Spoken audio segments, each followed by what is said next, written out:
Assalamualaikum warahmatullahi wabarakatuh.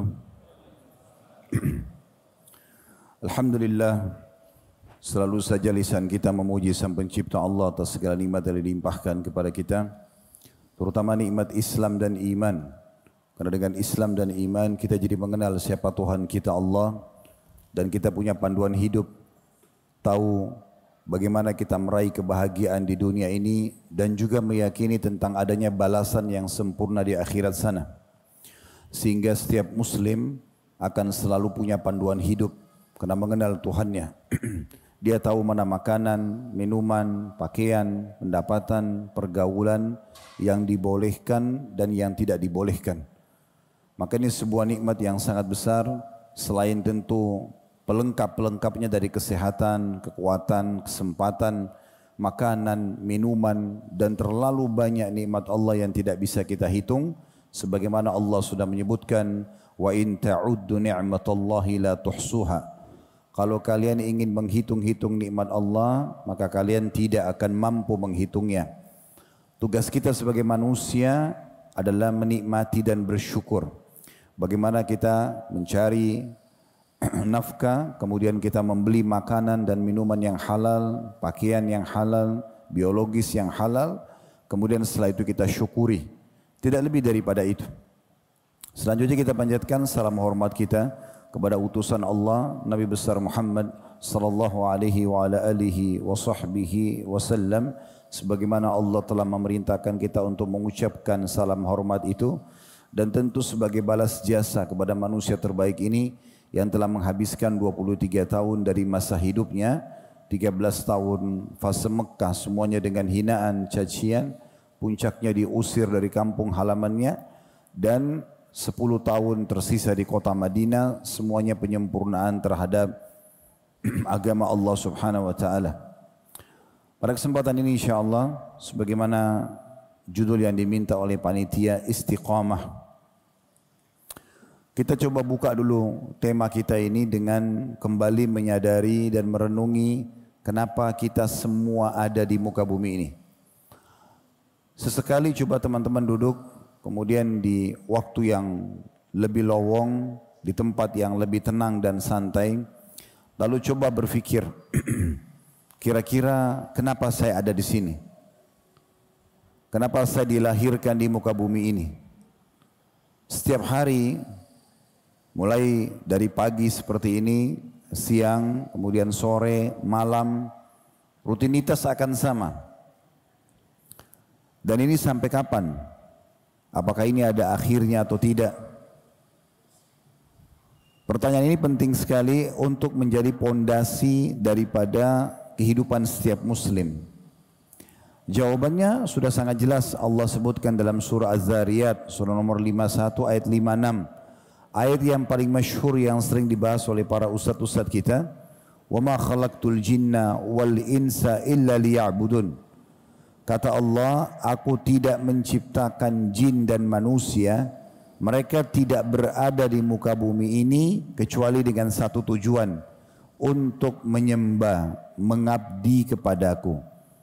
Jadi kalau ada yang nanya, apakah ustadz saya diciptakan memang untuk sholat, puasa, zakat, haji, begitu juga dengan yang sunnah-sunnahnya, sholat sunnah, puasa sunnah, zikir, berdoa, membaca Al-Quran, umrah, sedekah, jenguk orang sakit, bakti dengan orang tua, dan segala macam yang sudah kita tahu dalam perintah agama kita. Jawabannya iya. Dan kita tidak punya tujuan yang lain. Tidak ada tujuan yang lain. Kalau ada orang hanya membuang-buang waktunya pada hal-hal yang tidak diperintahkan dalam agama, berarti dia keluar dari tujuan dia diciptakan. Oleh karena itu setiap muslim harus tahu pondasi dasar dia.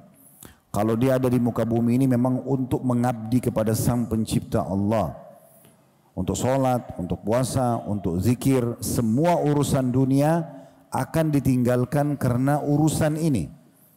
Lagi berniaga, lagi berinteraksi dengan sama manusia, lagi aktivitas apapun urusan dunia, kalau sudah ada komandan panggilan dari Allah subhanahu wa ta'ala, maka kita akan meninggalkan semua aktivitas tersebut. Makanya Allah subhanahu wa ta'ala juga berfirman dalam ayat yang lain, maka li mu'minin wala mu'minatin idza qadallahu wa rasuluhu amran an yakuna lahumul khiyaratu min amrihim. Tidak layak orang yang mengaku sebagai mukmin laki-laki dan mukminah perempuan kalau Allah dan Rasulnya sudah menentukan sebuah perkara, maka mereka masih punya pilihan yang lain. Menjadi hamba-hamba Allah yang baik, kalau istilah agama kita laki-laki saleh dan perempuan salehah adalah sebuah kenikmatan yang sangat luar biasa. Karena orang yang saleh dan salehah itu punya hak untuk menikmati apapun yang dihalalkan, dan mereka hanya meninggalkan sebagian kecil yang Allah haramkan sebagai ujian saja. Tubuh kita butuh nutrisi, kita butuh protein dari daging misalnya. Allah subhanahu wa ta'ala tidak mengharamkan daging buat kita, tapi ada sebagian kecil yang Allah haramkan saja sebagai bentuk ujian. Sering kami sampaikan di pengajian, kalau Allah telah mengharamkan babi buat kita misalnya, padahal daging itu ada proteinnya yang dibutuhkan oleh tubuh, tapi ini sebagai ujian. Lalu Allah berikan kepada kita gantinya sapi, kambing, ayam, kelinci, semua hewan air halal. Jadi adanya yang haram hanya sebagai ujian saja. Apakah hamba ini betul-betul mempertahankan imannya atau tidak. Tetapi kita disiapkan fasilitas yang sangat banyak. Andai saja orang-orang beriman itu Allah ciptakan secara alami tubuh mereka membutuhkan daging atau protein dari daging, kemudian semua daging diharamkan, mungkin pada saat itu ya, orang wajar melanggar karena tubuhnya butuh daging, tapi semuanya diharamkan misalnya. Begitu juga kita bisa fahami dari minuman, Allah haramkan khamr sebagai ujian. Semua yang memabukkan diharamkan, tapi Allah ganti dengan air putih, Allah ganti dengan sirup, dengan madu, dengan susu, banyak gantinya. Maka orang-orang beriman itu nikmat sekali karena mereka menikmati dunia, bukan tidak menikmati dunia ini. Mereka boleh makan, mereka boleh minum, mereka boleh mengejar prestasi terbaik di dunianya. Setiap muslim dan muslimah boleh mengejar prestasi tertingginya selama 5 huruf halal. Dia boleh mengejar jenjang pendidikan tertinggi, jabatan tertinggi, harta terbanyak, keturunan yang banyak. Tidak ada larangan dalam Islam selama halal. Dan kita tinggal meninggalkan 5 huruf yang lain, yaitu haram. Tinggal ini saja, dan haram tadi sudah saya bahasakan adalah sesuatu yang sangat sedikit, hanya sebagai ujian saja. Begitu juga kita butuh untuk populasi manusia, butuh biologis. Setiap laki-laki yang hadir di sini, Allah berikan amanah sperma, kemudian perempuan memiliki sel telur yang nanti kalau bertemu keduanya akan menjadi manusia. Dan manusia harus ada populasinya. Oleh karena itu Allah berikan rasa suka satu sama yang lain. Tapi Allah ajarkan caranya. Cara yang benar menikah, cara yang salah zina. Dan subhanallah Allah sudah berikan pernikahan itu semuanya penuh dengan kebahagiaan. Semua orang yang baru menyelesaikan akad nikah dia akan merasa bahagia, tentram, dihormati oleh orang-orang. Ya. Kemudian dia melampiaskan biologis dengan cara yang benar. Kalau orang mau zina, maka dimulai dengan ketakutan, kekhawatiran. Dan kalau yang nikah hamil, perempuannya misalnya, maka dua-duanya bahagia, keluarganya bahagia, namanya pun harum, anaknya yang lahir jelas statusnya, nasabnya jelas. Kalau zina, kalau hamil, dua-duanya malu, keluarganya malu, anak yang lahir dikenal dengan anak zina, tidak jelas statusnya. Tidak ada warisan bagi anak zina, tidak ada penisbatan nama kepada pemilik sperma. Jadi Islam sudah datang. Bukan tidak boleh pacaran, tapi pacaran setelah menikah. Safar berdua, masuk hotel berdua, menikmati sampai punya anak sekian banyak pun tidak ada larangan. Oleh karena itu, menjadi hamba-hamba Allah yang beriman, yang patuh kepada Allah dan kembali kepada rel yang benar, pondasi awal dia diciptakan untuk mengabdi kepada Allah adalah kebahagiaan. Semua hidupnya tertata dengan rapi. Dia dianjurkan untuk memberikan hak Tuhannya, dianjurkan untuk memberikan hak makhluk. Dua-duanya berimbang. Semua hidupnya terkontrol. Sampai hari ini, saya dapat informasi terakhir dari teman-teman kita di sana di Jepang. Sebagian masyarakat Jepang kalau masuk ke supermarket mencari kalau daging-daging kaleng yang ada label halalnya. Kenapa mereka cari itu? Karena mereka berprinsip bahwasanya kalau ada label halalnya berarti itu lebih sehat. Islam sudah mengajarkan kita untuk itu. Orang-orang non-muslim banyak yang suka dengan apa yang umat Islam jadikan sebagai pegangan hidup mereka. Saya pernah diundang di Jawa Tengah pada saat itu, tepatnya di kota Pekalongan, ceramah. Kemudian kami nginap di salah satu hotel syariah. Subhanallah, di lift saya kebetulan lagi naik mau menuju ke kamar, ada orang-orang non-muslim kelihatan nginap di hotel syariah itu. Kemudian saya sempat tanya pemilik hotelnya, apa antum pernah, di sini ada kunjungan tamu orang-orang non-muslim? Ada, banyak bahkan. Terus pernah nggak antum tanya, kenapa mereka memilih hotel syariah? Kan banyak hotel-hotel umum. Maka jawaban mereka secara fitrah, secara alami, orang-orang ini mengatakan kami lebih suka di sini karena keluarga kami lebih aman. Tidak ada minuman keras, tidak ada perempuan-perempuan nakal. Itu bahasa orang non-muslim dan mereka masuk ke hotel-hotel syariah. Dan sekian banyak. Saya kemarin ketemu sama teman-teman dari BSI, Bank Syariah Indonesia. Kemudian saya disampaikan kalau cukup banyak nasabah mereka orang non-muslim. Mereka milih perbankan syariah karena mereka merasa lebih aman saja. Dengan uang yang tidak sedikit mereka letakkan di situ. Dan sekian banyaklah contoh-contoh dalam kehidupan kita yang bisa kita tarik. Jadi menjadi orang-orang yang saleh dan salehah, orang yang mengenal Tuhannya dan berpegang teguh pada ajaran Allah dan dia nikmati apa yang Allah perintahkan, apa yang Allah halalkan dan dia tinggalkan apa yang Allah haramkan, ini kebahagiaan yang luar biasa.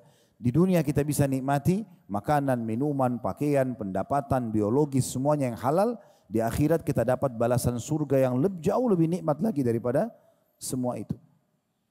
Jadi ini poin dulu yang kita ingin sampaikan. Sekarang tinggal yang kita ingin lengkapi bahasan kita pada kesempatan ini. Setelah membahas pondasi dasar dan tujuan utama kita ada di muka bumi ini, bagaimana kita istiqamah. Bagaimana setiap muslim dan muslimah berpegang teguh pada ajaran Allah Subhanahu wa taala dan tidak berubah sampai mereka menemui ajal. Garis bawahi saudaraku seiman, umur kita sangat dibatasi. Nabi SAW bahkan bersabda, umur umatku hanya 60 sampai 70 dan sedikit yang melampaui itu. Maksudnya ada yang lebih, tapi umumnya tidak lebih. Memang sudah ada patokan, Nabi Muhammad SAW sendiri meninggal 63 tahun. Abu Bakar pun radhiyallahu anhu meninggal dengan umur itu. Umar pun meninggal dengan umur itu. Tentu ada di antara sahabat seperti Anas bin Malik, Jabir bin Abdullah dan beberapa sahabat Nabi yang lain memang umurnya lebih tua daripada itu. Tapi umumnya orang ada batasan umur. Anggaplah 100 tahun umur kita. Setelah itu apa? Kita akan meninggal dunia. Kalau kita hitung dan kita berpikir saudaraku seiman dari hari ini 100 tahun ke depan. Kita hitung 100 tahun ke depan. Anggaplah yang hadir di sini yang paling muda misalnya ada 15 tahun misalnya anak-anak kita atau misalnya 20 tahun yang hadir. Berarti 100 tahun ke depan umurnya akan 115 atau 120 tahun. Pertanyaannya apakah dia masih hidup nanti? Akan meninggal dunia. Di waktu sekarang ini kalau ada orang umur sampai 100 tahun kita sudah anggap tua sekali. Dan orang tahu dia akan menuju kepada kematian. Oleh karena itu teman-teman sekalian, jangan sia-siakan waktu kita ini. Kita punya tujuan dalam hidup ini. Dan target kita, tujuannya adalah mengabdi kepada Allah. Target kita adalah mendapat yang terbaik di akhirat sana. Dunia ini hanya kita tunggangi untuk menuju ke akhirat sana. Mengejar surga Allah Subhanahu wa taala yang kata Nabi sallallahu alaihi wasallam dalam sebuah hadis yang sahih, siapa yang masuk ke dalam surga Allah tidak akan pernah habis masa mudanya, tidak akan pernah kena penyakit dan tidak akan pernah rusak atau lapu bajunya. Juga banyak sekali janji-janji Nabi SAW, diantaranya tidak ada yang meninggal masih bayi ataupun meninggal sudah sangat tua kecuali Allah akan bangkitkan dengan umur 33 tahun di surga. Jadi kalau seandainya ada orang yang meninggal bayi, baru 2 hari lahir sudah meninggal, atau ada seorang kakek ataupun nenek meninggal di umur 120 tahun misalnya, nanti kita akan ketemu di akhirat dengan umur 33 tahun. Dan kata Nabi SAW, ahli surga, keperawakan mereka, postur tubuhnya seperti Adam alaihissalam, 60 siku ke langit, 27,5 meter. Dan wajah mereka seperti Yusuf, maksudnya sangat tampan. Wajah kita seperti sama sekarang, cuma penuh dengan ketampanan. Dan juga hati mereka seperti Ayub. Ayub alaihissalam tidak pernah marah, tidak pernah dendam, hatinya bersih. Dan Nabi SAW sudah mengingatkan, sesungguhnya seseorang di antara kalian lebih dekat dengan surganya daripada tali sendalnya sendiri. Dan seseorang di antara kalian lebih dekat dengan nerakanya daripada tali sendalnya atau tali sendal kakinya sendiri. Maksudnya azan sholat, ya, ada tiba masa puasa kita puasa, tiba masanya sedekah, tiba masa bakti sama orang tua semua kita kerjakan, ajal datang meninggal masuk surga. Begitu juga orang yang maksiat, zina, mencuri, menipu, tiba ajal meninggal masuk neraka. Itu sudah jelas dalam konsep kehidupan kita. Nabi Muhammad SAW dan para sahabatnya Allah berikan dunia sebagai bukti nyata. Allah berikan Nabi Muhammad SAW kerajaan besar di kota Madinah. Setelah tadinya ditindas 13 tahun di Mekah, 10 tahun di Madinah berdiri negara Islam. Dan punya kekuatan militer, punya kekuatan perekonomian, punya kekuatan peradaban. Nabi SAW tidak belajar dari Persia dan Romawi pada saat itu. Mulai semua dari awal dengan pondasi Al-Quran dan Sunnah. Setelah itu Abu Bakar, Umar, Uthman, Ali radhiyallahu anhum ajma'in, sahabat-sahabat Nabi Allah angkat namanya, dikenal di dunia dan akan dikenang sampai menjelang hari kiamat sebagai khalifah-khalifah Rashidah, pengganti-pengganti Nabi SAW yang mendapatkan petunjuk. Kalau bukan karena Islam tidak ada yang kenal nama-nama ini, tapi Allah muliakan mereka. Allah bukakan pintu-pintu rezeki, pintu kedudukan. Siapa yang tidak kenal kedudukan-kedudukan para sahabat Nabi ini? Di masa Abu Bakar pasukan Islam sudah menembus ke wilayah Romawi, ke wilayah negeri Syam di tahun 13 Hijriah. Lalu dilanjutkan dengan Umar bin Khattab tahun 13, tahun 15 dibebaskan negeri Syam terutama Palestina. Kemudian tahun 16-nya diutus pasukan ke Persia dan menaklukkan wilayah Persia, Irak, Iran dan Afghanistan. Kemudian tahun 20 dikirim lagi pasukan untuk menembus wilayah Mesir sehingga Afrika Utara terbuka, Mesir, Tunis, Jazair, Maroko. Kemudian setelah itu terus saja ekspansi Islam sampai Umar bin Khattab meninggal di tahun 23 Hijriah. Lalu Uthman bin Affan mulai menyebarkan kemakmuran di wilayah kaum muslimin dari tahun 23 sampai sekitar 35 atau 36 atau 37 tentang masalah kerajaan atau para penguasaan beliau. Lalu kemudian Ali bin Abi Thalib melanjutkan menyelesaikan fitnah-fitnah internal dari keluarnya kaum Khawarij dan yang semisalnya sampai akhirnya mereka dikenal sebagai raja-raja dunia. Begitu juga dengan datang dinasti Islam, Umayyah, Abbasiyah, Utsmaniyah.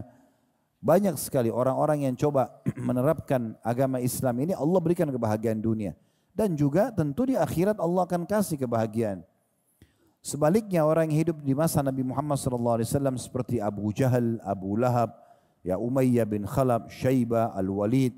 Mereka punya kekayaan di Mekah. Tapi karena tidak beriman pada Allah, tidak kembali kepada dasar daripada pondasi mereka diciptakan oleh Allah, mengabdi pada Allah, akhirnya Allah binasakan. Hilang semua hartanya, tidak ada lagi yang mengenang Abu Jahal sama Abu Lahab kecuali keburukannya saja. Di dunia sudah mereka rugi, rusak namanya, di akhirat pun mereka akan masuk ke dalam api neraka.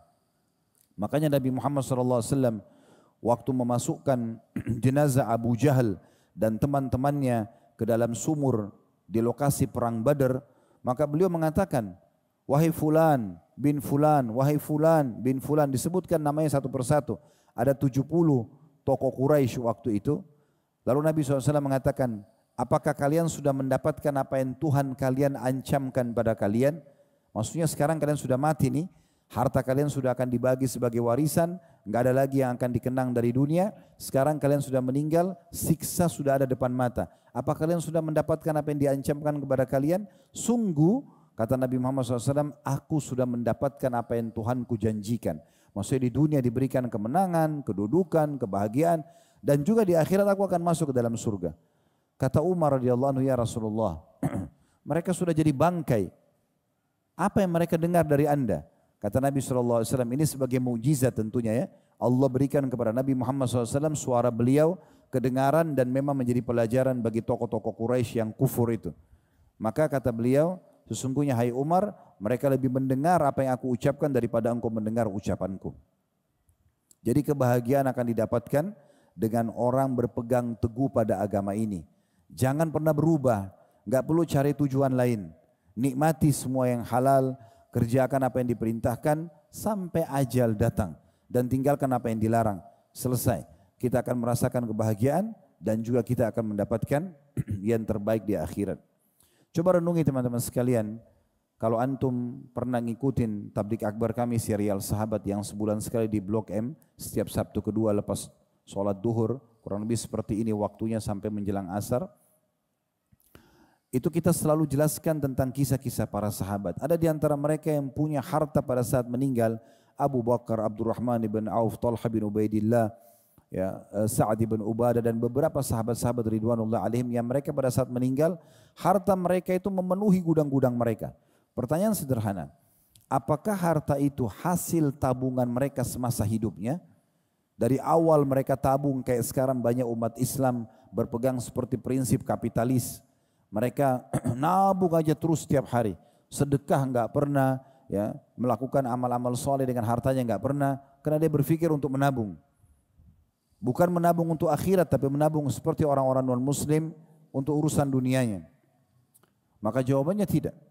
Waktu Abdurrahman bin Auf meninggal dunia, waktu Utsman bin Affan meninggal dunia, waktu Sa'ad bin Ubadah meninggal dunia, Talha bin Ubaidillah meninggal dunia, ridwanullah alaihim, ditemukan gudang harta mereka penuh dengan harta.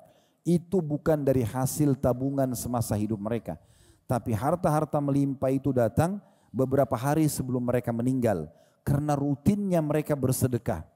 Sa'ad bin Ubadah radhiyallahu anhu berkata kepada anaknya Qais, ini gudang hartanya ayah, sedekahkan sesuka kamu.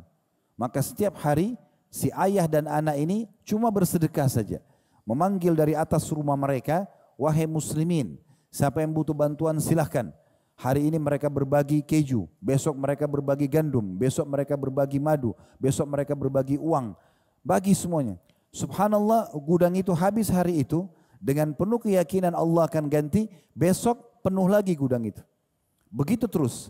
Jadi harta-harta para sahabat pada saat mereka meninggal, saya pernah hitung dalam bentuk rupiah itu bisa sampai puluhan bahkan ratusan miliar rupiah mereka tinggalkan harta. Itu justru dari hasil sedekah mereka yang mereka keluarkan harian. Mereka di dunia sudah nikmati, mereka makan, mereka minum, mereka bisa sedekah sehingga melimpah pahala yang didapatkan di akhirat. Juga meninggalkan untuk ahli waris yang melimpah. Ini kalau kita berjalan di atas konsep Islam yang sebenarnya. Oleh karena itu teman-teman sekalian, berpegang teguh pada agama Allah Subhanahu wa taala ini adalah kebahagiaan, ketentraman jiwa. Tidak ada ketentraman yang bisa didapatkan kecuali dari agama Allah ini. Oleh karena itu berpegang pada tujuan utama kita diciptakan, kemudian kita istiqomah saja. Tinggal bagaimana kita istiqomah. Allah Subhanahu wa taala memerintahkan nabinya Muhammad sallallahu alaihi wasallam untuk istiqamah, konsisten, menikmati yang halal, meninggalkan yang haram, mengerjakan yang diperintahkan yang wajib dan sunnah, meninggalkan yang dilarang haram dan makruh. Berpegang teguh setiap hari begitu sampai meninggal. Allah katakan dalam surah Hud, surah nomor 11 ayat 112, "Fastaqim kama umirta wa man taba ma'ak." Wahai Muhammad, beristiqamalah kamu sebagaimana telah diperintahkan. Nikmati yang halal, tinggalkan yang haram, kerjakan diperintahkan, tinggalkan yang dilarang, istiqamah konsisten sebagaimana kau diperintahkan dan ajak orang-orang yang telah taubat masuk Islam, yang mengikuti ajaranmu supaya bersama-sama engkau istiqamah. Juga Allah Subhanahu wa taala menyebutkan untuk nabinya Muhammad sallallahu alaihi wasallam dalam surah Asy-Syura surah nomor 42 ayat 15 yang bunyinya falidzalika fad'u wastaqim kama umirta wa la tattabi' ahwa'ahum. Al-ayah artinya begitulah ya, engkau diperintahkan, oleh karena itu dakwakan agama ini dan istiqamalah sebagaimana engkau telah diperintahkan dan jangan pernah mengikuti hawa nafsu mereka. Maksudnya orang-orang yang jauh dari agama Allah. Enggak perlu kita ikut melenceng sebagaimana melencengnya mereka. Enggak perlu duduk bergaul sama orang-orang yang menjauhkan kita dari agama Allah. Kita boleh kenal mereka, tapi untuk kita ikutin langkah mereka enggak boleh.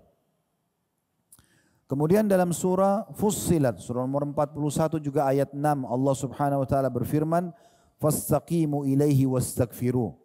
Istiqamalah kalian selalu di jalan Allah itu dan memohon ampunlah kalian.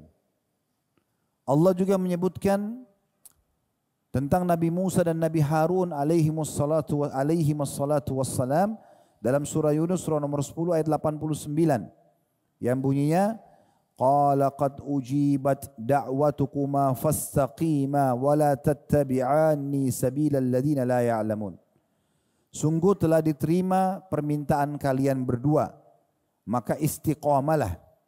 Hai Musa dan Harun, istiqamalah, berpegang pada isi Taurat itu dan perintah-perintah agama Allah, jangan terpengaruh dengan orang-orang yang tidak mengikutinya dan jangan pernah mengikuti jalan-jalan orang yang tidak mengetahui tentang hal tersebut.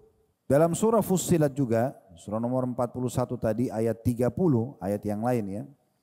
Allah Subhanahu wa taala menjanjikan bagi orang-orang yang istiqamah ini kebahagiaan dan pada saat mereka meninggal dunia akan mendapat sambutan-sambutan yang meriah dari para malaikat. Bunyinya innal ladzina qalu rabbunallahu tsumma istaqamu tatanazzalu alaihimul malaikatu alla takhafu wa la tahzanu wa abshiru bil jannati allati kuntum tu'adun. Sesungguhnya orang-orang yang mengatakan Tuhanku Allah, kemudian mereka beristiqamah, konsisten, tidak pernah menyimpang, tidak pernah berbuat syirik, tidak pernah menyekutukan Allah, tidak pernah kufur. Mereka berpegang pada janji mereka beriman kepada Allah itu. Mereka istiqamah, maka pada saat mereka meninggal akan turun para malaikat sambil mengucapkan kepada mereka, janganlah kalian takut dan jangan kalian sedih dan terimalah berita gembira, kalian akan masuk ke dalam surga sesuai dengan apa yang dijanjikan kepada kalian. Di dalam ayat lain juga Allah ingatkan surah Al-Ahqaf, surah nomor 46 ayat 13 sampai 14. Innal ladzina qalu rabbunallahu tsumma istaqamu fala khaufun 'alaihim wa lahum yahzanun. Sesungguhnya orang-orang yang mengatakan Tuhanku Allah, kemudian mereka istiqamah, terus berpegang pada itu, tidak syirik kepada Allah Subhanahu wa taala, mereka tidak pernah menyimpang, menikmati yang halal, tidak buat yang haram, mengerjakan perintah, meninggalkan yang dilarang, maka tidak perlu ada ketakutan untuk mereka dalam kehidupan dunia apalagi akhirat, dan mereka tidak perlu bersedih. Pastikan teman-teman sekalian, kalau kita sudah berada di jalan Allah, kita sudah coba mengerjakan perintah, meninggalkan larangan, maka hidup kita akan senang. Itu janji Allah. Kalau ada di antara kita yang sudah coba mengerjakan agama Allah, kemudian masih ada saja ujian-ujian datang kepada mereka, misalnya gangguan-gangguan dalam hidupnya, bisa karena dua hal. Yang pertama karena memang ada dosa yang dia masih lakukan sehingga itu peringatan dari Allah untuk dia berhenti, atau justru memang dalam bentuk ujian untuk peninggian derajat dia. Tapi kebahagiaan akan bersama dia. Setiap ujian pun kalau datang akan diberikan perangkat-perangkat oleh Allah untuk dia dapatkan jalan keluarnya. Itu keadaan orang-orang beriman. Allah mengatakan di ayat 13 tadi itu, ayat 14-nya, ulaika ashabul jannati khalidina fiha jazaa'an bima kanu ya'malun. Mereka adalah para penghuni surga sebagai balasan terhadap apa yang telah mereka lakukan. Abu Bakar radhiyallahu anhu menafsirkan ayat ini sambil mengatakan, mereka adalah orang-orang yang tidak pernah menyimpang dari komitmen beriman kepada Allah, termasuk tidak pernah berbuat kesyirikan. Mujahid berkata, seorang tabi'in yang masyhur rahimahullah, Mereka adalah orang-orang yang memeluk Islam, kemudian tidak mempersekutukan Allah hingga mereka berjumpa dengan Allah itu sendiri. Umar bin Khattab juga menafsirkan ayat ini tentang istiqamah. Beliau di atas mimbar sambil khutbah dan membaca innal ladzina qalu rabbunallahu tsumma istaqamu. Sesungguhnya orang-orang yang menyatakan Tuhanku Allah kemudian mereka istiqamah. Kata beliau, demi Allah, kata Umar bin Khattab radhiyallahu anhu, demi Allah mereka adalah orang-orang yang konsisten kepada Allah dengan mentaatinya dan tidak berkelok seperti berkeloknya serigala. Artinya tidak sama sekali menyimpang walaupun hanya sekejap mata. Selama itu haram, dia tidak akan pernah menyentuhnya. Selama itu halal, dia akan nikmati. Selama itu perintah, dia akan selalu berada di bagian depan orang-orang yang mengerjakan. Selama itu larangan, maka dia juga termasuk orang yang paling pertama menjauhinya. Maka itu yang dimaksud dengan orang-orang yang akan dihilangkan dari mereka kesedihan di dunia. Tidak ada rasa takut mereka, kebutuhan mereka akan dipenuhi. Di akhirat pun mereka akan mendapatkan balasan yang terbaik. Ibnu Rajab rahimahullah berkata, istiqamah adalah menempuh jalan yang lurus, yaitu agama Allah yang lurus, tanpa berbelok darinya, baik ke kanan maupun ke kiri. Dan itu mencakup pelaksanaan semua ketaatan, wajib ataupun sunnah. Kalau ada di antara kita yang masih memilah-milah, ini wajib, ini sunnah, berarti belum istiqamah ini. Belum istiqamah. Orang yang istiqamah adalah orang yang menjaga yang wajib dan juga menjaga yang sunnah. Jadi setiap muslim dan muslimah punya kewajiban dalam dirinya untuk menanamkan, mengejar semua apa yang Allah perintahkan. Jangan pernah bersembunyi di kata-kata yang Anda ucapkan, kan cuman sunnah. Kenapa tidak puasa Senin Kamis? Kan cuman sunnah. Kenapa tidak sholat duha, sholat malam? Kan cuman sunnah. Kenapa tidak zikir pagi petang, baca Quran, berdoa antara azan dan iqamah? Ya, kan cuman sunnah. Ini keliru. Ini orang yang tidak mau istiqamah di jalan Allah. Sunnah juga perintah agama. Dan amalan-amalan sunnah justru kalau dijaga akan membuat pelakunya menjaga amal wajib secara otomatis. Orang kalau selalu jaga sholat qobliyah, sholat ba'diyah, sholat wajibnya pasti terjaga. Tapi kalau orang cuma fokus ke sholat wajib, sunnahnya tidak, berarti wajibnya saja bisa terbengkalai.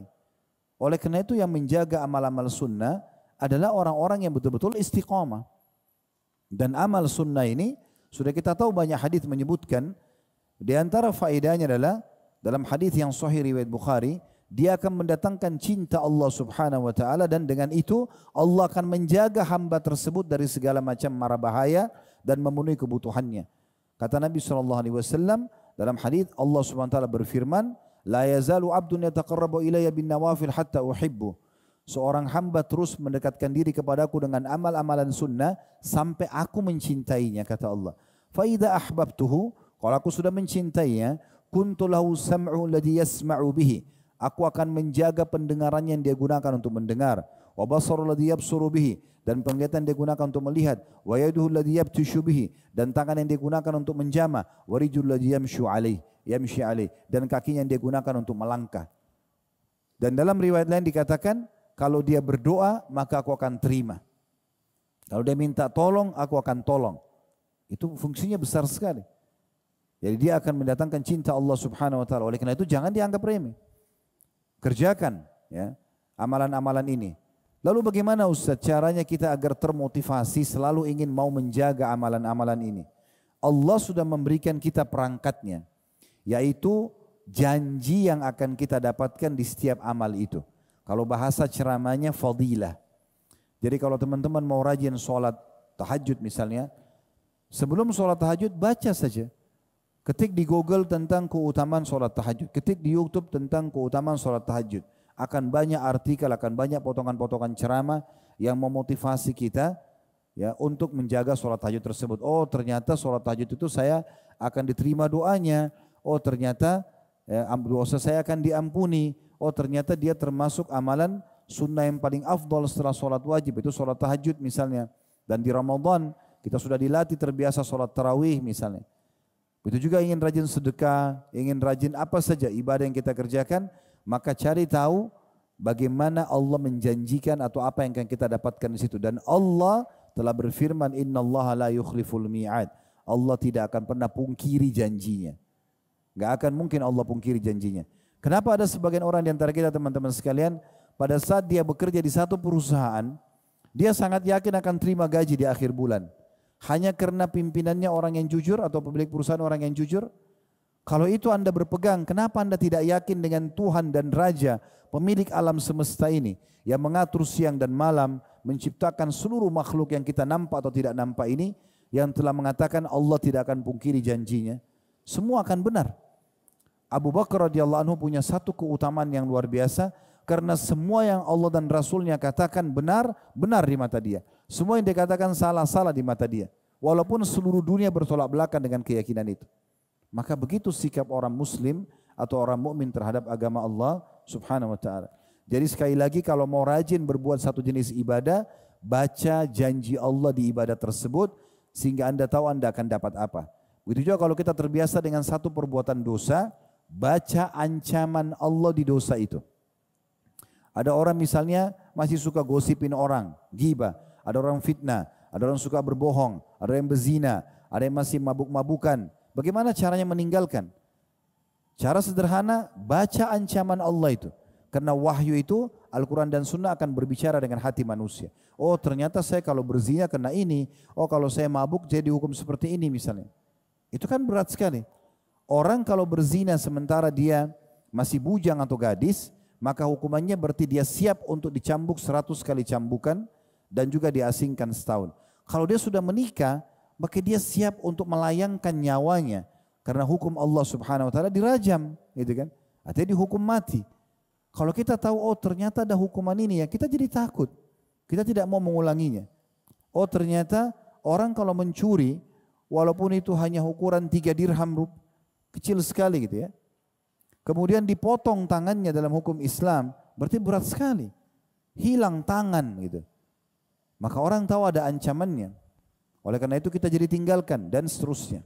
Selanjutnya teman-teman sekalian, dalam menjalankan istiqamah ini, memang biasanya ada saja godaannya. Karena syaitan itu enggak mau kita istiqamah.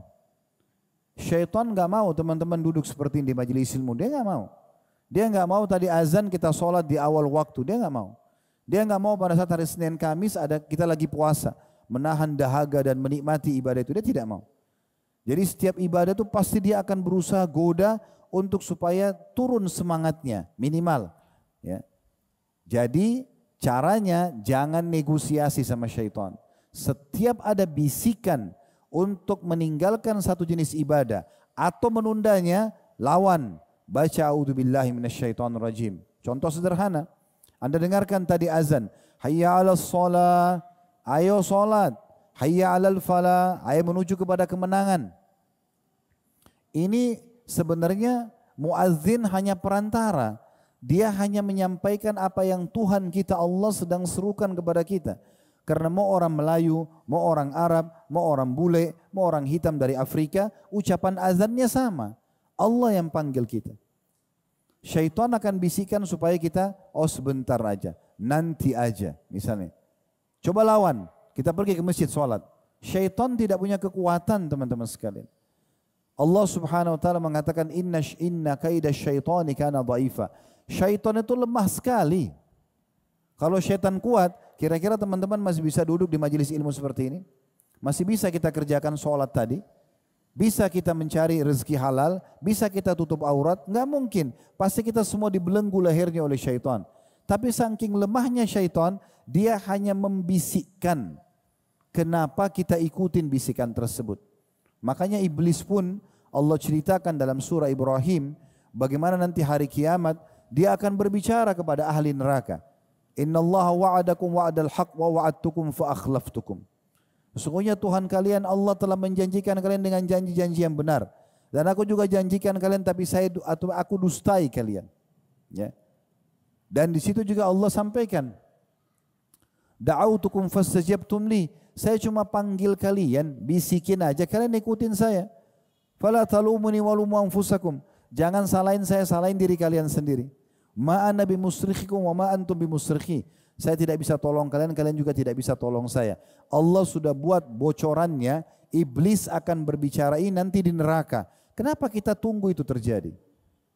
Kalau ada orang miskin lagi depan mata kita, malaikat biasa membisikkan kepada kita, miskin, susah, bantu. Bantu. Syaitan akan bilang, jangan bantu, masih kuat, mungkin itu menipu. Jangan negosiasi sama syaitan. Selama perintah ibadah, kerjakan. Dan syaitan tidak akan pernah bisa memberhentikan kita. Asal kita tinggal mau mengerjakan saja. Nabi SAW mengingatkan kita dalam sebuah hadis riwayat Imam Ahmad, Inna di kulli abidin syirwatun, wa li kulli syirwatin fatrah, fa imma ila sunnati wa imma ila bid'ah. Faman kanat fitratuhu ila sunnah faqad ihtada, wa man kanat fitratuhu ila ghairi dhalika faqad halak. Sesungguhnya ada memang masa-masa di mana godaan itu datang. Semangat bisa kendor karena syaitan berusaha negosiasi. Udah tidur aja, kamu masih ngantuk di malam hari. Padahal sebenarnya kita bisa saja bangun uduk sholat malam gitu kan. Tapi dia bisikin begitu. Udahlah nggak usah bantu orang itu, dia masih mampu. Udahlah nanti aja majelis ilmunya, nggak usah duduk dan segala macam. Maka kata Nabi SAW memang ada saatnya itu. Ya. Dan di masa-masa jenuh itu ketahuilah hanya dalam waktu tertentu saja. Artinya di saat ada godaan datang kalau kita tepis kita akan aman sebenarnya. Yang jadi masalah kalau kita ikutin bisikan-bisikan itu sehingga kita jadi kendor gitu. Lalu kata Nabi SAW, siapa yang di masa lagi turun itu lagi ada godaan-godaan syaitan, kemudian dia berpegang pada sunnah, tetap dia berpegang pada perintah agama dan bukan kepada pelanggaran-pelanggaran agama ataupun perbuatan-perbuatan yang melawan sunnah, bertolak belakang dengan sunnah atau bid'ah biasa dikatakan, maka sesungguhnya dia telah mendapatkan hidayah. Dan siapa yang justru masa-masa turunnya itu godaannya syaitan datang dia ikutin, maka dia telah binasa. Maka dia telah binasa. Saya ingin berbagi poin begini. Teman-teman, saya yakin Masya Allah mau duduk di majelis ilmu seperti ini pasti ada pemicu awalnya. Pemicu awal itu mungkin antum pernah dengar dulu ceramah tentang surga kah, tentang neraka kah. Ada pasti satu potongan ceramah atau nasihat yang buat kita awal sekali hijrah. Benar gak? Nah, sekarang setelah kita dengarkan ceramah itu, kita mulai istiqomah tuh. Mulai jadi rajin sholat, mulai jadi rajin tutup aurat, mulai jadi rajin pengajian. Ini syaitan tidak akan biarkan. Dia akan berusaha untuk menggelincirkan kita. Dia tidak bisa membuat kita tinggalkan langsung, tapi dia akan buat kita pelan-pelan merasa anggap remeh, udahlah nanti aja, ditunda-tunda. Kalau kita ikutin syaitan, lama-lama kita akan tinggalkan itu. Yang jadi masalah, fahami baik-baik. Kalau kita betul-betul tergerincir seperti apa yang dibisikkan oleh syaitan, untuk kembali ke level iman kita yang pertama, itu tidak cukup dengan dongkrakan yang pertama. Misal, kita sudah 1 tahun nih istiqomah.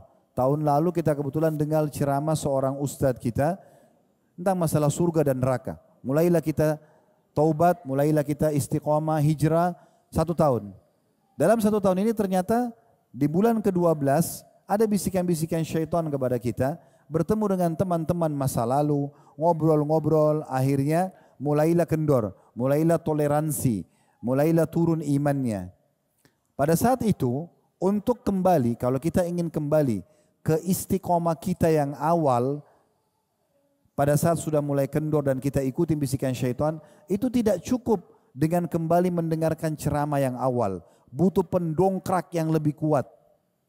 Oleh karena itu jangan buat diri kita masuk dalam bab futur atau bab yang kita tergelincir untuk melemahkan iman kita. Karena untuk kembali ke seperti awal itu enggak mudah. Butuh pendongkrak yang lebih kuat lagi. Oleh karena itu 1 kali istiqomah. Saya sering bahasakan kepada ikhwah dan akhwat kita, kalau sekali hijrah sekalian. Kenapa setengah-setengah? Kenapa menjadi orang soleh dan solehah ini tidak sekaligus 100%? Kenapa masih dicicil-cicil? Kenapa masih ada pintu-pintu dosa yang masih mau dibuka? Untuk apa? Amal soleh dipelajari untuk diamalkan. Dosa dipelajari untuk dihindari. Saya kasih contoh rasional. Dosa itu kalau antum buka pintunya, ibarat kita punya sebuah rumah yang punya bolongan dindingnya. Mungkin kayak ada bolongan seperti di masjid kita ini misalnya. Ya. Ini contoh saja. Ada bolongan, udara lagi dingin.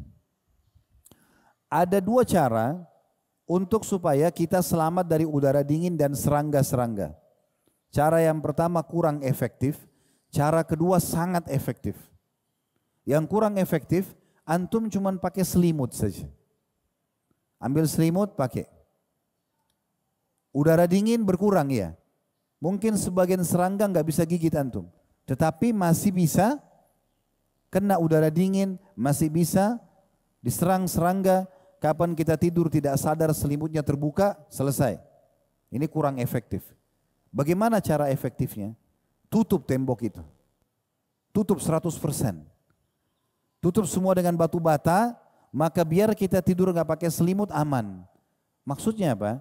Pintu-pintu dosa ini sama teman-teman buruk, kalau antum hanya pakai selimut, ya masih berteman sama mereka, masih kumpul-kumpul sama mereka, masih toleransi. Seperti orang pakai selimut tadi, setiap saat mereka bisa jerumuskan kita. Dan ini berbahaya.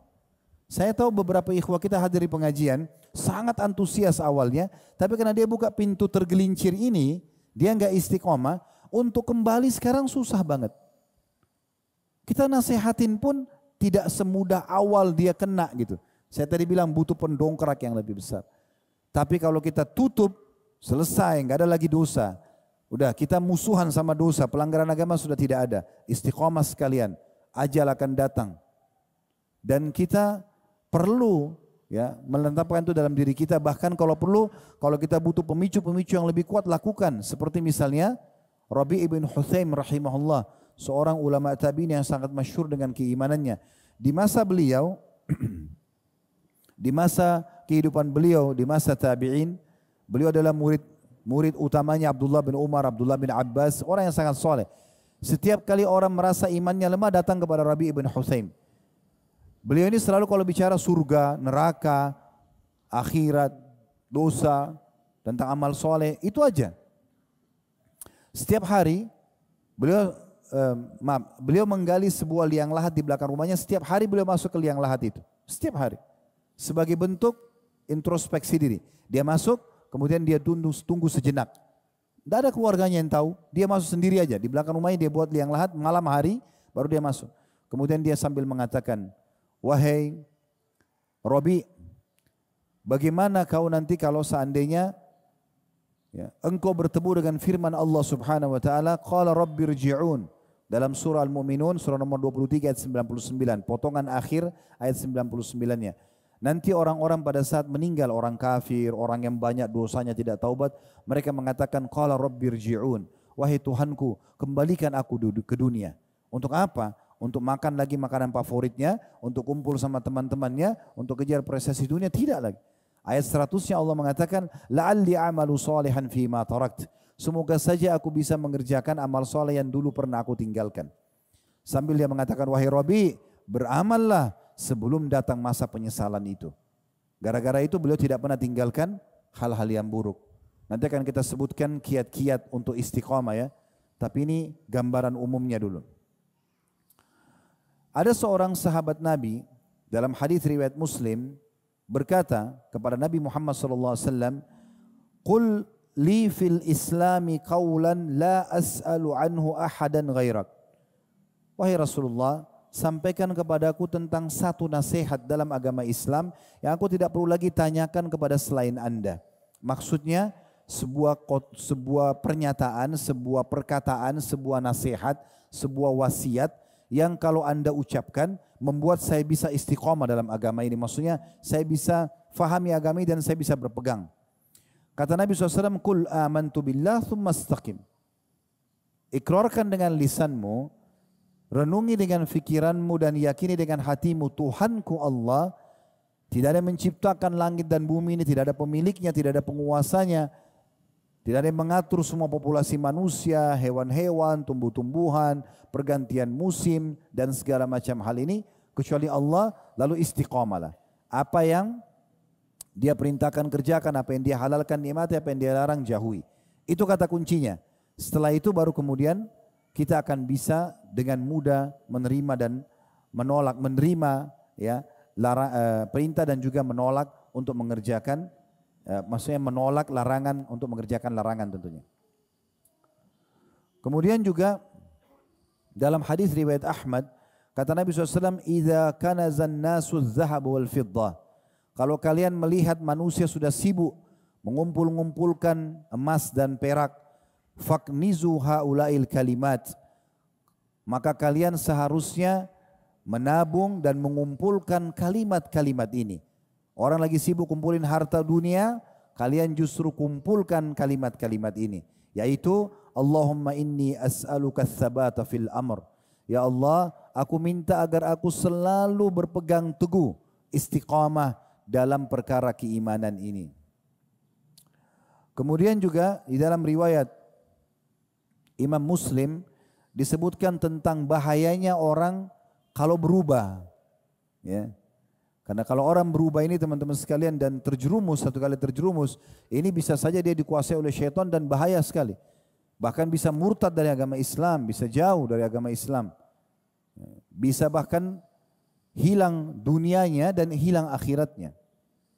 Disebutkan dalam sebuah hadis riwayat Muslim, kata Nabi SAW, "Ala la yudhananna rijalun al-hawdi." Nanti pada hari kiamat ada orang-orang yang ditolak dari telagaku. Kama yudhanu al-ba'irud dhal. Sebagaimana ya dipisahkan unta yang hilang. Unadihim ala halumma, aku pun memanggil mereka, ayo ke sini. Fayuqal innahum qad baddalu ba'daka fa'aqulu suhkan suhkan. Pada saat Nabi SAW panggil mereka, ayo ke sini minum di telagaku, karena Nabi SAW tahunya mereka adalah orang Islam. Maka kata para malaikat, sesungguhnya mereka telah mengubah agamamu setelah engkau meninggal.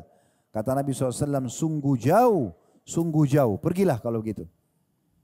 Ingat teman-teman sekalian, kalau Allah Subhanahu wa taala dan Rasulullah sallallahu alaihi wasallam cemburu dengan orang-orang Islam yang lebih memilih iblis daripada Allah dan Rasulnya. Dalam sebuah riwayat disebutkan ada seseorang laki-laki menemui istrinya selingkuh, wa naudzubillah, dengan laki-laki lain. Kemudian dia tidak tahu harus buat apa, dia melapor kepada Nabi SAW. Pada saat Nabi SAW dengar tentang penyampaian tersebut, maka beliau mengatakan, pada saat Nabi SAW sampai kepada Nabi SAW, ada seorang sahabat Sa'ad bin Ubadah radhiyallahu anhu, atau Sa'ad bin Mu'adz salah satunya, tiba-tiba menghenuskan pedangnya sambil mengatakan, ya Rasulullah, kalau terjadi pada saya akan hukum mati aja. Maksudnya orang kalau sudah berumah tangga lalu berzina, dirajam, dihukum mati saja. Kalau terjadi pada istri saya tidak akan toleransi gitu. Maka Nabi SAW mengatakan, atarauna giratu Sa'ad, apakah kalian lihat cemburunya Sa'ad terhadap agama Allah? Allah sudah kasih nikah, kenapa harus zina? Maka ana agyaru min Sa'ad, kata Nabi SAW, aku lebih cemburu daripada Sa'ad. Maksudnya Nabi SAW cemburu kepada kita. Masa saya sudah bilang sholatlah, puasalah, nikahlah, ya, sedekahlah, zikirlah, hadirlah majelis ilmu dan seterusnya. Ujungnya surga loh ini. Iblis bilang jangan, lebih pilih iblis. Kata Nabi SAW, saya cemburu. Kenapa lebih pilih iblis? Wallahu aghyaru minni wa min Sa'ad. Dan ketahuilah Allah lebih cemburu lagi daripada aku dan Sa'ad. Kenapa Allah sudah kasih kita panduan hidup, Allah sudah kasih kita semua yang halal, masih pilih yang haram, masih pilih iblis. Di muka bumi ini cuma ada dua jalan, satu jalan benar, satu jalan salah. Tidak ada jalan yang ketiga, cuma dua saja, tentukan dari sekarang. Jalan yang benar, jalannya Allah Subhanahu wa taala. Yang selama ini kita sembah dan kita yakini dengan kalimat la ilaha illallah. Masjid ini pun dibangun, Anda pun hadir di majelis ilmu seperti ini, tadi Anda sholat justru karena beriman kepada Allah Subhanahu wa taala. Juru bicara Allah adalah para nabi-nabi. Penyambung lidahnya para nabi-nabi, para ulama dan dai. Kita kalau ke majelis mereka, bertemu dengan mereka, bergaul dengan mereka, akan dipandu ke jalan Allah dan ujungnya surga. Ini jalan yang benar. Jalan yang salah, jalan yang kedua. Dan tidak ada jalan yang ketiga sekali lagi, cuma dua jalan. Ini jalan sesat, jalannya iblis. Jalannya iblis yang akan membawa ke neraka. Juru bicaranya ahli maksiat. Siapapun pelaku dosa kalau Anda berteman, berarti menuju ke jalan iblis, ujungnya neraka. Dan juga yang kedua adalah dukun, peramal, penyamun, penyihir. Siapa yang bergaul sama mereka akan dibawa ke dalam neraka. Tidak ada jalan yang ketiga, cuma dua, tentukan dari sekarang. Dan sekali istiqomah, sekali jadi orang yang soleh dan soleha, sekali hijrah menjadi orang sekaligus yang baik. Kita akan tutup teman-teman sekalian dengan kiat-kiat kita agar bisa istiqomah. Ya. Yang pertama, tadi yang sudah saya singgung, jangan pernah ikuti bisikan syaitan. Jangan pernah negosiasi sama syaitan. Dari mana saya bisa tahu Ustaz? Semua bisikan yang terlintas di kuping kita, di hati kita untuk maksiat kepada Allah atau untuk lalai dari amal soleh, syaitan. Jangan diikuti. Perhatikan riwayatnya. Kata Nabi SAW, kalau seorang hamba terbangun di tengah malam, terbangun dari tidurnya, maka pendampingnya dari malaikat akan mengatakan, sholatlah. Jadi kalau kita bangun tengah malam, mungkin Anda biasa rasakan, tiba-tiba ada pikiran sholat tahajud. Itu dari malaikat. Dan pendampingnya dari syaitan, dari korinnya akan mengatakan, tidurlah, malam masih panjang. Jadi selalu ada bisikan baik, ada bisikan buruk. Bisikan baik dari malaikat untuk mengerjakan perintah. Tadi Anda dengarkan azan, ada bisikan di hati kita, sholat. Maka itu berarti dari malaikat, tinggal kita ikutin saja. Kalau ada yang mengatakan, nanti aja sholatnya, tunda aja, masih lama iqamah, syaitan, jangan negosiasi. Ini kiat yang pertama, jangan negosiasi sama syaitan. Semua bisikan untuk menjauhkan diri kita dari agama Allah, untuk melakukan dosa, syaitan, tolak. Syaitan tidak akan menjelma jadi makhluk besar, lalu cekik kita harus berzina, harus bohong, enggak. Dia lemah. Kita tinggal bilang, a'udzubillahi minasyaitonir rajim. Ya, aku berlindung kepada Allah dari syaitan yang rajim. Rajim itu maksudnya dipana dengan panah api dari para malaikat. Di dalam bahasa Indonesia diterjemahkan terkutuk. Ya, sebenarnya rajim itu dirajam, dilempar dengan panah-panah api dari potongan-potongan bintang yang Allah sebutkan dalam surah Al-Mulk, wa ja'alnaha rujuman lisyayatin, dan kami jadikan bintang-bintang sebagai rujum untuk syaitan-syaitan, sebagai alat untuk memanah syaitan-syaitan tersebut. Jadi setiap kali datang bisikannya tolak saja, ya, tidak boleh diikuti. Yang kedua, agar kita bisa istiqomah, tolak semua bisikan-bisikan buruk yang datang dari jiwa kita sendiri. Ada dua penyebab ya, ada bisikan syaitan dari luar, ada juga bisikan dalam diri kita sendiri.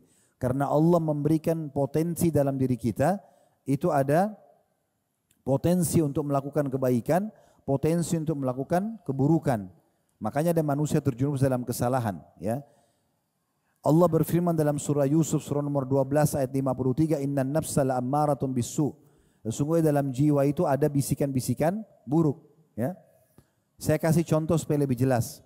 Waktu kan kita sepakat nih, kalau sekarang ditanya siapa yang banyak siapa yang menjerumuskan manusia pada kekufuran dan maksiat? Jawabannya siapa? Iblis. Ya. Oke, pertanyaan sekarang. Waktu iblis disuruh sujud kepada Allah pada saat Nabi Adam diciptakan, siapa yang menggoda iblis supaya dia tidak mau sujud? Kan digambarkan dalam Al-Quran begitu kan, dia tidak mau sujud kan? Kira-kira siapa yang goda iblis? Jiwa buruknya sendiri. Jadi ada potensi itu dalam diri.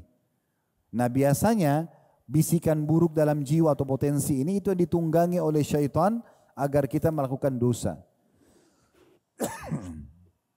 Oleh karena itu, kita harus bisa mengontrol diri kita. Semua sama, jadi kiat pertama sama kedua ini, bisikan syaitan dari luar diri kita dan bisikan dari dalam diri kita, tinggal kita tolak saja dan berlindung kepada Allah Subhanahu wa taala agar selamat dari godaan semua itu. Yang ketiga, jauhi semua jenis perdebatan. Orang yang istiqomah itu tidak suka berdebat. Kalau kita sedang diskusi ilmiah, iya. Berdebat tidak. Tidak usah berdebat, tidak penting. Orang kalau berdebat, akhirnya terbukalah pintu-pintu emosional. Emosi akan melahirkan mata yang melotot, lisan yang tajam, tangan yang memukul, kaki yang menendang, hati yang busuk, rusak semua. Hindari semua itu. Kata Nabi SAW, Ma dalla qaumun ba'da huda kanu alaihi.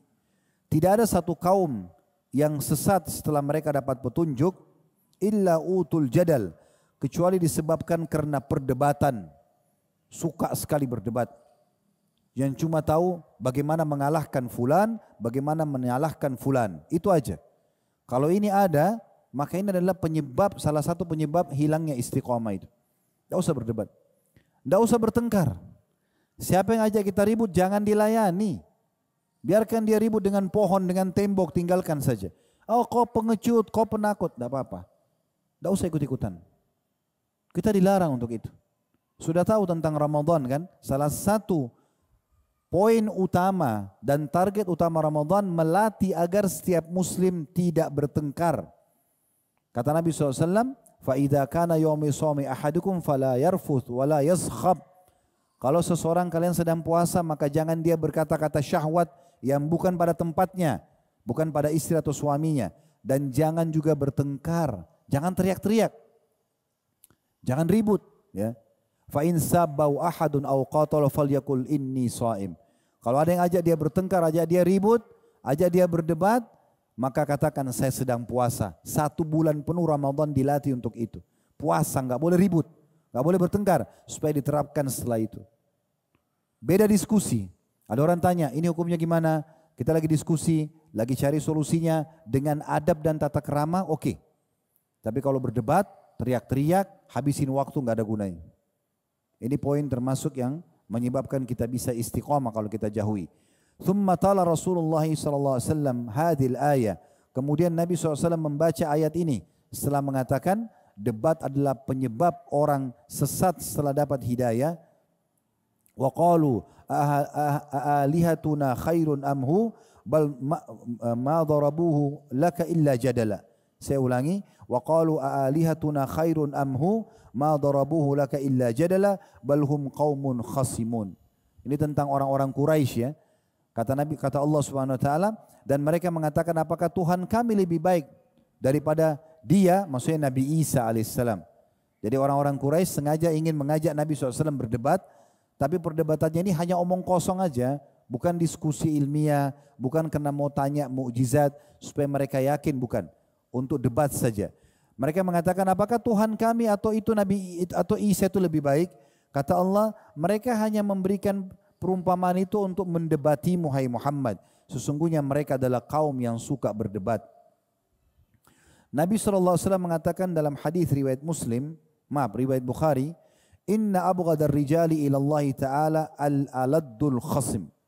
Sesungguhnya orang yang paling Allah benci di sisinya adalah orang yang sangat sengit dalam berbantah-bantahan dan berdebat. Itu orang yang paling Allah benci. Orang beriman subhanallah nampak dari wajahnya, nampak dari sikapnya ketenangan jiwa. Tenang dalam mengambil sikap, tenang dalam bermuamalah. Karena memang tidak suka berdebat, tidak suka ribut, tidak emosional. Ya, ini poin penting sekali. Dalam hadis yang lain kata Nabi SAW, Man jadala fi khusumatin bighairi ilmin lam yazal fi sakhatillahi hatta yanzi'. Siapapun yang berdebat ya tanpa ilmu, tidak ada urusannya, bukan diskusi ilmiah, dan dengan cara berdebat dengan sengit, dengan power, dengan menjatuhkan orang lain, maka dia akan berada di murkahnya Allah sampai dia berhenti. Diriwayatkan oleh Ibn Abi Dunya dalam kitab Al-Jami' As-Saghir. Kata Nabi SAW dalam hadis yang lain riwayat Tirmidzi, Al-haya'u wal-'ayyu syu'batani minal iman. Sesungguhnya malu dan juga sedikit ya dalam mengambil sikap, tidak berlebihan maksudnya ya. Dan juga dalam berdiskusi, ya, syu'batan minal iman, dua bagian daripada keimanan. Wal bada'u wal bayanu syu'batan minan nifaq. Sementara berkata kotor dan suka berdebat adalah dua ciri-ciri kemunafikan. Selanjutnya yang keempat, kiat agar kita bisa istiqamah selain meninggalkan perdebatan, jangan pernah menunda amal saleh. Jangan pernah menunda amal saleh. Menunda-nunda amal saleh atau lalai darinya, ini juga termasuk penyebab orang tidak istiqamah. Ya. Terutama di saat kita sedang sehat, sedang banyak waktu lowong. Kata Nabi SAW dalam hadis Bukhari, ni'matani magbunun kathirun fihima, nikmatani magbunun bihima kathirun minan nas, as-sihhatu wal farag. Dua nikmat yang paling banyak dilalaikan oleh manusia, kesehatan dan waktu lowong. Jadi kalau ada waktu lowong teman-teman, justru digunakan untuk ibadah. Jangan justru digunakan, ini lagi santai, waktu lowong, malah terjerumus dalam kemaksiatan. Dan memang subhanallah, maksiat itu hanya terbuka pintunya di waktu kita sedang banyak waktu lowong. Kita lagi santai di rumah, akhirnya nonton TV, akhirnya nonton yang lain sekali, karena masih banyak waktu lowong. Makanya waktu lowongnya itu Nabi SAW perintahkan kita untuk gunakan dalam ketaatan. Dari ketaatan kepada ketaatan yang lain. Jangan justru waktu lowong digunakan pada hal-hal yang tidak bermanfaat. Dan kata Nabi SAW, badiru bil amali sab'an, segera beramal saleh, jangan lalai sebelum datang 7 hal. Yang pertama, hal tantadiruna illa faqran mansiya, apakah kalian menunggu datangnya miskin yang membuat lupa? Jadi tunda-tunda amal soleh kenapa? Tunggu nanti miskin yang membuat lupa, yang betul-betul hanya karena laparnya cari sesuap makanan sampai tidak bisa lagi sholat, lupa dengan sholat. Tunggu itu baru mau beramal soleh. Auginan mutghiyah, atau tunggu kekayaan yang membuat sombong. Sudah kaya raya, akhirnya lupa. Seperti kasus Qarun di masa Nabi Musa alaihissalam. Waktu miskin rajin ibadah, begitu dikasih kekayaan lupa semuanya. Bahkan berusaha untuk koordinasi dia ya sama Fir'aun untuk membunuh Nabi Musa alaihissalam. Ya. Yang ketiga, Umar dan mufsida, atau kalian tunggu sakit yang membuat kalian susah untuk beraktivitas. Au haraman mufannida, atau masa tua yang sudah pikun, tidak bisa lagi buat apa-apa. Au mautin mudhija, atau mati yang tiba-tiba datang. Baru mau beramal, awid dajjalu fasyarru ghaibin yuntadhar, atau kalian tunggu dajjal keluar sementara dia adalah seburuk-buruk makhluk yang ditunggu. Awis sa'ati fas-sa'atu adha wa amar, atau kalian tunggu kiamat datang sementara kiamat itu jauh lebih berat. Yang kelima, sahabat dan lingkungan. Jauhi semua sahabat dan lingkungan yang buruk.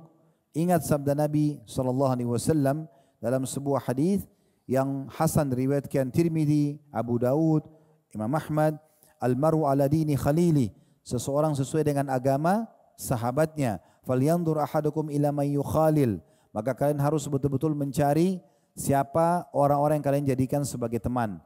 Kita berteman dengan 10 orang penghafal Quran, kita nggak bisa ngaji, huruf hijaiyah pun masih bodoh. Hari pertama, hari kedua kita malu, seminggu kita belajar huruf hijaiyah, sebulan kita bisa mengaji, setahun kita hafal Quran bersama mereka. Kalau kita balik, kita berteman dengan 10 orang pemabuk, kita tidak pemabuk. Hari pertama, hari kedua minimal sudah mencium baunya. Seminggu kemudian kita akan coba 1 teguk. Sebulan kita jadi mabuk, setahun kita bisa jual minuman yang memabukkan itu. Pengaruh besar terhadap teman-teman. Jangan bilang iman saya kuat, mustahil.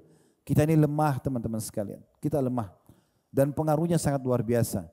Ini tangan saya dan tangan teman-teman sekalian, kalau kita pegang kain meja ini, kita bisa langsung rasakan dan pastikan kain ini lembut atau kasar. Sekarang mata kita bisa langsung bedain apakah ini terang atau gelap. Telinga kita bisa bedakan mana intonasi suara keras, mana yang lembut. Hidung kita bisa bedain seketika bau wangi, bau busuk. Lidah kita bisa bedain mana manis, mana asam, mana pedas seketika. Semua ini connect dengan hati kita. maka tidak ada kata-kata mengatakan, oh saya tidak terpengaruh. Nggak mungkin. Teman-teman duduk di pengajian begini 1 jam, 2 jam, pasti terpengaruh, nggak mungkin tidak. Sebagaimana duduk juga 1 jam, 2 jam nonton film India, nonton film Indonesia, terpengaruh. Nggak ada tidak terpengaruh. Oleh karena itu hati-hati. Ada satu nama, ini dihafal namanya, Uqbah bin Abi Mu'aid. Bukan dihafal untuk dicontohi, bukan. Tapi kalau ada orang yang paling rugi di dunia ini, maka orang ini namanya Uqbah bin Abi Mu'aid. Siapa orang ini? Di masa Mekah dulu dia adalah sahabatnya Nabi Muhammad SAW. Orang dekat sekali sama Nabi. Tokoh Quraisy. Sekali lagi namanya Uqbah bin Abi Mu'aid. Ulama mengatakan orang yang paling rugi di dunia dan akhirat orang ini. Mungkin teman-teman cuma dengar biasa Abu Jahal. Nama ini lebih parah ini. Parahnya itu kalau Abu Jahal jelas-jelas memerangi Islam. Kalau ini tidak. Perhatikan apa kisahnya. Uqbah bin Abi Mu'aid ini pernah mengundang Nabi Muhammad SAW satu waktu makan di rumahnya. Maka Nabi SAW kasih syarat. Saya mau datang hai Uqbah. Tapi dengan syarat ya, kamu masuk Islam. Kamu syahadat. Maka Uqbah bilang, baiklah. Kalau cuma itu syaratnya nggak apa-apa datang ke rumah saya. Akhirnya Uqbah masuk Islam. Syahadat dia. Nabi SAW makan. Tersebar satu Mekah waktu itu. Kalau tokoh Quraisy Uqbah bin Abi Mu'aid masuk Islam. Apa yang terjadi teman-teman sekalian? Dia punya sahabat lain namanya Umayyah bin Khalaf. Kalau belum tahu Umayyah bin Khalaf ini majikannya Bilal. Yang siksa Bilal taruh batu di dadanya. Nah ini tokoh Quraisy juga. Ya dihitung seperti rajanya Mekah pada saat itu. Dia selevel dengan Abu Jahal ini. Umayyah bin Khalaf bilang kepada Uqbah bin Abi Mu'aid, saya dengar kau sudah masuk ke agamanya Muhammad, meninggalkan agama nenek moyang kita. Dia bilang, saya hanya terpaksa karena Muhammad mau datang ke rumah saya makan kalau saya masuk Islam. Apa kata Umayyah bin Khalaf? Kalau begitu, kau harus tinggalkan agamanya. Kalau tidak, putus persahabatan kita. Bukan cuma itu, kau harus menemui Muhammad dan nyatakan di depan orang-orang di dekat Ka'bah kalau kau tidak masuk di agamanya, kau tinggalkan dan ludahi mukanya. Maka Uqbah bin Abi Mu'aid lakukan itu. Demi untuk mempertahankan persahabatannya sama Umayyah bin Khalaf, maka dia pun mendatangi Nabi SAW depan Ka'bah. Semua orang-orang dengar dia mengatakan, hai Muhammad, saya menyatakan keluar dari agamamu, dan diludahi muka Nabi SAW. Pada saat itu langsung Jibril alaihissalam membawa firman Allah Subhanahu wa taala yang semua orang bisa baca ini. Dalam surah Al-Furqan surah nomor 25 ayat 27 sampai 29. Jadi orang ini masih hidup, sudah Allah cap pasti masuk neraka. Coba bayangkan tuh bahayanya. Masih hidup sudah pasti masuk neraka. Kata Allah, wa yauma ya'addu adh-dhalimu 'ala yadayhi yaqulu ya laitani ittakhadtu ma'ar rasuli sabila. Nanti akan ada orang zalim, Uqbah bin Abi Mu'aid. Pada hari kiamat nanti dia akan menggigit tangannya sambil mengatakan, coba seandainya dulu aku tetap bersahabat dengan Rasul dan mengikuti jalannya. Kan dia sudah masuk Islam lalu dia murtad. Ya wailata laitani lam attakhid fulanan khalila. Aduhai celakanya, coba seandainya aku tidak jadikan Umayyah bin Khalaf sebagai sahabatku. Laqad adallani anidh-dzikri ba'da idh ja'ani. Dia telah menyesatkanku setelah datang kepadaku peringatan yang benar. Wa kana syaitanu lil insani khadula. Dan ketahuilah bahwasanya syaitan itu adalah penipu yang ulung bagi manusia. Yang keenam, dan ini yang terakhir, kiat agar bisa istiqomah adalah selalu berdoa kepada Allah Subhanahu wa taala agar kita diistiqomahkan dalam agama ini. Jangan pernah merasa teman-teman kuat, mampu, sudahlah nggak butuh doa, tidak boleh. Nabi Muhammad SAW adalah orang yang paling istiqomah, tapi beliau terus berdoa kepada Allah Subhanahu wa taala. Di antara doa yang paling sering Nabi Muhammad SAW sebutkan dalam riwayat Imam Muslim, Allahumma musarrifal qulub sarrif qulubana ala ta'atik. Allahumma ya musarrifal qulub sarrif qulubana ala ta'atik. Wahai zat yang membolak-balikan hati, arahkanlah hati kami kepada ketaatan kepadamu. Begitu juga dalam riwayat Bukhari, bagaimana Nabi SAW berkata kepada Mu'adz bin Jabal radhiyallahu anhu, pada saat beliau lagi boncengan dengan Nabi SAW di atas satu keledai, maka Nabi SAW mengatakan, wahai Mu'adz, inni uhibbuk, wahai Mu'adz, aku sangat mencintaimu. Oleh karena itu aku wasiatkan, jangan kau tinggalkan dubur kullus shalah. Setiap habis salat engkau ucapkan Allahumma a'inni ala dzikrika wa syukrika wa husni ibadatik. Ya Allah, tolonglah aku. Allahumma a'inni ala dzikrika, agar selalu berzikir, wa syukrika, dan bersyukur, wa husni ibadatik, dan memperindah ibadah untukmu. Juga dalam surah Al-Imran disebutkan surah nomor 3 ayat 8, salah satu doa yang dianjurkan baca adalah Rabbana la tuzigh qulubana ba'da idh hadaitana wa hab lana min ladunka rahmah innaka antal wahhab. Wahai Tuhan kami, janganlah Engkau condongkan hati kami kepada kesesatan setelah Engkau berikan petunjuk kepada kami, dan karuniakanlah kepada kami rahmat dari sisimu, sesungguhnya Engkau zat yang maha pemberi. Nabi SAW juga membaca doa riwayat Tirmidzi, Allahumma alhimni rushdi. Ya Allah, ilhamkanlah kebenaran kepadaku, wa'idni min syarri nafsi, dan selamatkan aku dari keburukan diriku. Dan cukup banyak tentunya doa-doa. Kalau teman-teman belum hafal ini bisa juga menyampaikan dalam bahasa Indonesia misalnya. Dalam bahasa kita minta, ya Allah, istiqomahkanlah hambamu ini di atas agamamu. Ya. Dan tentu dijaga kiat-kiat tadi ya, supaya jangan mengikuti bisikan syaitan, jangan kita mengikuti bisikan diri kita sendiri ya. Kemudian tinggalkan perdebatan-perdebatan, jauhi kelalaian-kelalaian ya. Kemudian juga jangan sampai kita memiliki komunitas yang buruk, dan juga jangan lupa berdoa kepada Allah Subhanahu wa taala. Allahu a'lam. Kalau ada benar dari Allah, kalau ada salah dari saya mohon dimaafkan. Subhanakallahumma bihamdika asyhadu an la ilaha illa anta astaghfiruka wa atubu ilaik. Wassalamualaikum warahmatullahi wabarakatuh.